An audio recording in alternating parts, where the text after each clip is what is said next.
한번 해볼까요? 네. 저희 그 안분노 그 인트로 그 인사라고 해야 되나? 그거부터 이제 새로 정해야 되는데 원래 안무 분석 노동이었는데 네. 이제 어떻게 할까요? 안무 분석 노동할까요?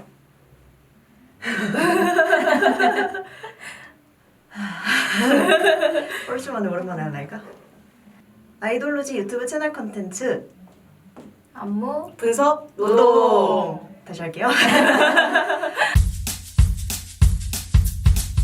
아이돌로지 유튜브 채널 컨텐츠 안무 분석 노동. 네, 안녕하세요.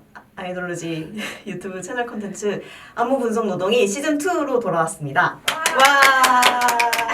네, 저희 시즌2를 맞아서 네, 많이 바뀌었죠, 뭔가? 너무 낯선데. 저희가 좀 낯을 가려도 좀 이해를 해주시고, 그리고 저희 또 새로운 진행자분이 새로 들어오셨습니다. 인사해 주시죠. 안녕하세요. 저는 로지라고 합니다. 반갑습니다. 와. 네, 그리고 여전히 함께하고 있는 만호님이십니다. 네, 만호입니다.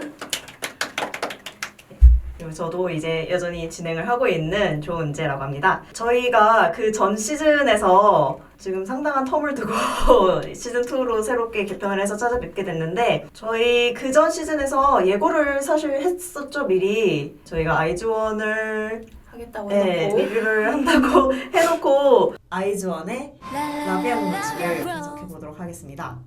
갑자기 방학이 찾아왔는데 그래서 네 자체 방학이 끝나고 이제 개강을 맞아서 아이즈원과 관련한 콘텐츠로 돌아왔습니다. 저희 이제 시즌 2부터는 그래서 진행 방식이 조금 이제 바뀌었는데 이제 보시다시피 여러분이 저희의 얼굴을 보시게 되었고요. 분석 단위도 이제 아티스트 단위로 이제 분석을 하게 될 것 같습니다. 그동안에는 이제 한 곡의 안무를 분석을 했었는데 아이템 고갈이 생각보다 그렇게 하니까 더 빨리 온다는 기분이 들어서 앞으로는 어떤 시간의 흐름에 따른 안무도 분석을 해보는 형태로 진행 방식을 바꾸게 될 것 같습니다. 예, 그리고 가장 중요한 거는 저희가 뭔가 한 가지 룰이 있었는데 발매 3월 이내였나요? 네, 그 룰이 이번에 없어지는 것으로. 네, 그래서 사실 그것 때문에 저희가 그동안 약간 소제고갈에 많이 너무 힘들었어요. 시달려서 정말 리뷰 팀이 없는 상황이 때도 좀, 있었고, 네, 그쵸. 많이 있었어요. 네. 그래서 이번 이제 안무 분석 노동 시즌 2의 첫 타자는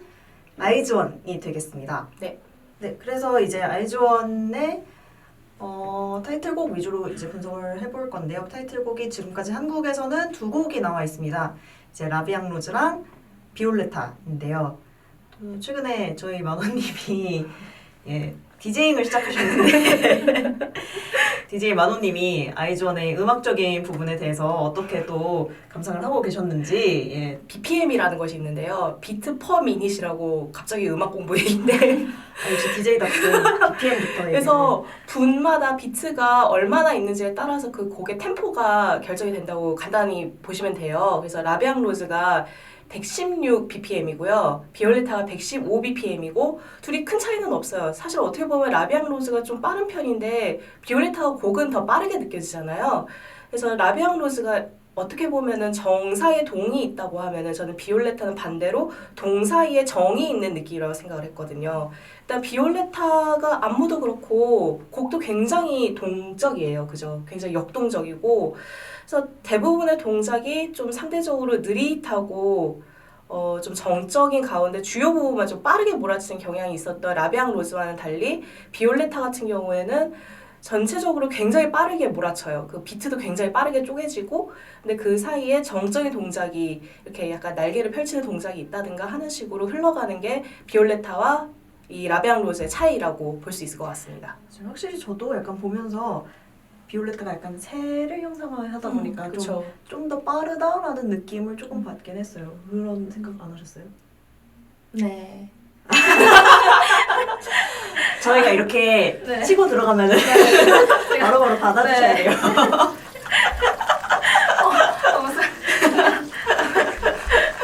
네, 마고님이 말씀하신 대로 이제 라비앙 로즈랑 이제 이제 비올레타가 사실 박자는 거의 그러면 똑같은 거잖아요. 그쵸? 네. 1bpm밖에 차이가 안 나신다고. 거의 차이가 없는 거죠. 네, 그러니까. 그러면 그냥 사실상 차이가 없는 건데 어떤 관통하는 특징이 있다는 생각을 좀 저희가 해봤어요. 그래서 이제 그 중에 하나가 좀 섬세한 손동작과 팔동작이었거든요. 네, 로지님은 어떻게 보셨어요? 네, 일단 라비앙 로즈랑 비올레타가 음악을 들었을 때도 전체적인 구성이나 느낌이 되게 비슷하다는 느낌을 받았어요. 그래서 만호님이 말씀해주신 것처럼 정과 동 그거를 저도 느꼈었는데 모두 파워풀하게 완전 힘을 딱딱 줘서 군무를 맞추는 그런 부분하고 힘을 빼고 약간 살랑살랑 하늘하늘 이렇게 주는 부분이 있고 이렇게 안무의 강약이 적당하게 조화롭게 배치가 되어 있다고 생각을 했어요. 군무에서는 약간 파워풀한 그런 모습과 걸크러쉬한 매력을 보여줄 수 있고 그리고 섬세하게 손동작을 하거나 아니면 개인 파트에 있을 때나 그렇게 있을 때는 여성스럽고 또 개인만의 매력을 보여줄 수 있는 그런 곡이라고 생각을 합니다. 저도 약간 진짜 약간 다들 생각하시는 게 좀 확실히 비슷한 것 같은데 저는 사실 아이즈원의 노래들을 좋아했던 게 되게 파워풀한 면이 돋보여서 좋아했는데 그 와중에도 굉장히 우아하고 섬세한 동작들이 되게 많았단 말이에요. 그래서 사실 라비앙 로즈랑 비올레타 둘 다 포인트 안무 같은 경우에는 이제 손목에 스냅을 이용하는 동작들이잖아요. 뭐 라비앙 로즈 같은 경우에는 이제 이렇게 꽃잎 튀기는 네. 동작이었고 뭐 비올레타 같은 경우는 이렇게 그 새가 이렇게 그걸 부리처럼 이렇게 잡아채는 물어다가 물어다 주는 약간 이런 동작이고 근데 이거 말고도 약간 막 이런 동작이나 뭐 뭔지 아시죠? 이런 거. 네네 이런 동작 이런 것들을 되게 자주 사용을 하는데 사실 좀 우리가 춤선이라고 부르는 것들 중에서 좀 우아한 춤선을 가지는 그런 어떤 무용류 있잖아요. 그런 어떤 좀 고전 무용, 좀 전통적인 역사를 갖고 있는 역사성을 띠고 있는 그런 무용 쪽으로 갈수록 좀 그런 손끝이나 아니면 발끝 이런 그 신체 말단까지 이렇게 전달되는 그 실루엣 선을 이제 이런 동선 연결을 좀 중요시하는 경향이 있거든요, 사실. 그래서 좀 어떤 아이즈원 안무들이 굉장히 힘차고 어떻게 보면 음악도 굉장히 비트가 좀 센 편이잖아요. 음악 그 뭐지? 악기를 좀 이렇게 쿵쿵 때리는 편이잖아요. 비트가 세죠. 그쵸. 그 와중에도 그런 우아한 느낌을 전달했던 이유가 그런 되게 춤선 자체를 좀 우아하게 보이도록 설계를 많이 했다는 생각을 두 곡을 보면서 좀 저는 하게 됐어요. 다들 아시다시피 라비앙 로즈는 이제 꽃을 테마로 하고 있고 비올레타는 새를 형상화한 안무가 되게 많아요. 그래서 라비앙 로즈, 비올레타 제목부터 얼마나 우아해요. 그렇죠? 그래서 그 라비앙 로즈는 12명이 원을 그리면서 꽃이 피어나는 것을 형상화를 그 했고 안무 진짜 좋아해요. 저는 네. 그 안무가 진짜 소녀시대 이후로 걸그룹 음. 최고 동선 아닌가. 소녀시대가 사실 동선으로 또 동선이랑 대항반으로 되게 유명했잖아요. 굉장히 근데 충격적이었죠. 진짜 그때 이후로 그렇게 센세이셔널한 그러니까 여자 그룹 안무를 진짜 처음 봤어요. 그래서 정말 한 획을 그은 안무라고 저도 생각을 하는데 비올레타 후렴구 같은 경우에는 아까도 얘기했다시피 빠르게 쪼개지는 비트인데도 동작이 변함없이 우아해요. 이게 잘못하면 휘적휘적대는 동작처럼 보이기가 쉬운데 굉장히 정리가 잘 돼 있고 동작이 다 일치를 하거든요. 그래서 우아하지만 동시에 굉장히 날렵한 춤선이에요.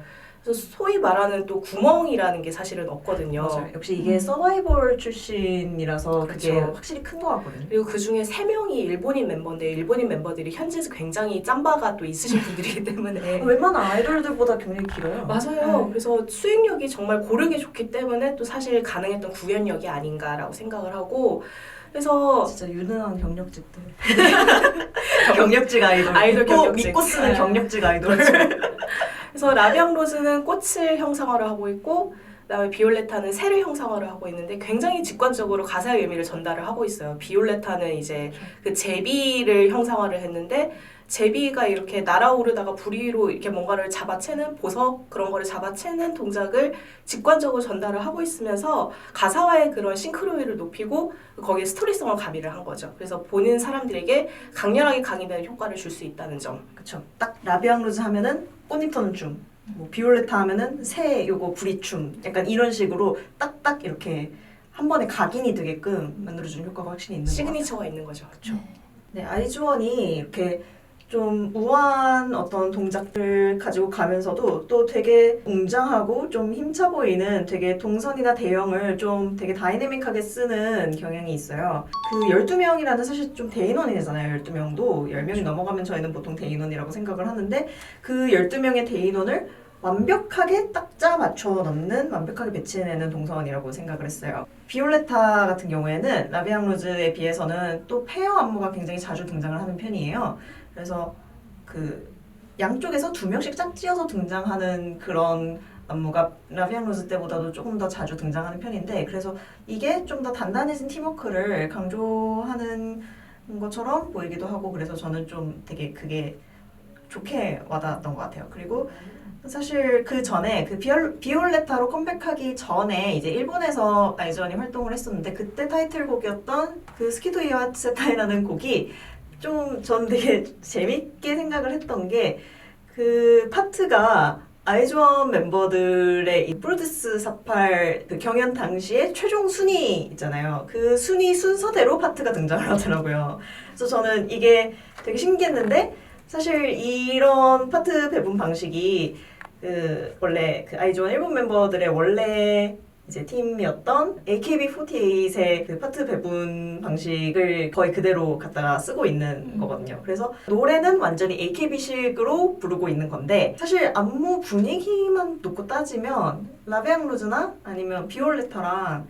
크게 그렇게 저는 특히 동선에 대해서는 그렇게 큰 차이가 없다고 생각을 했어요. 이렇게 화려하게 동선 변화를 주는 게 사실 어떻게 보면 K-pop 아이돌들만 갖고 있는 특징 중에 하나기도 해서, 이런 되게 강한 동선상의 특징은 완전히 K-pop식이고, 근데 음악만 J-pop인, 약간 그래서 완전 J-pop과 K-pop의 하이브리드형인 무대를 보여줬던 게 그 스키토이와 세타이라는 곡이어서 저는 되게 좀 신기하게 봤던 그런 기억이 있습니다. 근데 또 후렴구는 약간 이때까지 그 AKB48이라든가 484단에서 많이 봤던 스타일이에요. 후렴구는 딱 그런 스타일이고, 근데 다른 부분은 정말 말씀하셨던 대로 우리가 K-팝에서 주로 많이 봤던 동선 변화라든가 골반을 그들은 잘 그렇게 쓰지 않거든요. 골반을 많이 쓰더라고요. 근데 후렴구에서는 그걸 또 많이 뺀 거를 느낄 수 있어서 더 저도 되게 재밌게 봤어요. 그 포지션을 체인지를 할 때 멤버들이 이제 뒤에서 이렇게 등퇴장을 하는데, 뒤에서 한 명이 나오고 그 센터 멤버를 중심으로 이제 어떤 다른 대형이 만들어지고, 또 그 센터 파트의 그 부분이 끝나면 이렇게 양쪽으로 벌어지면서 나가고, 또 뒤에 있던 그 센터 멤버가 걸어 나와서 또 다른 대형을 만들고, 이렇게 되어 있는 그 동선이 저는 너무 되게 깔끔하게 정리된 그 느낌을 너무 많이 받아가지고 너무 좋았어요. 이게 다인원이잖아요. 12명인데 이 동선을 좀 어떻게 좀 자칫 지저분해 보일 수 있잖아요. 그 많은 인원을 이용을 한다는 게.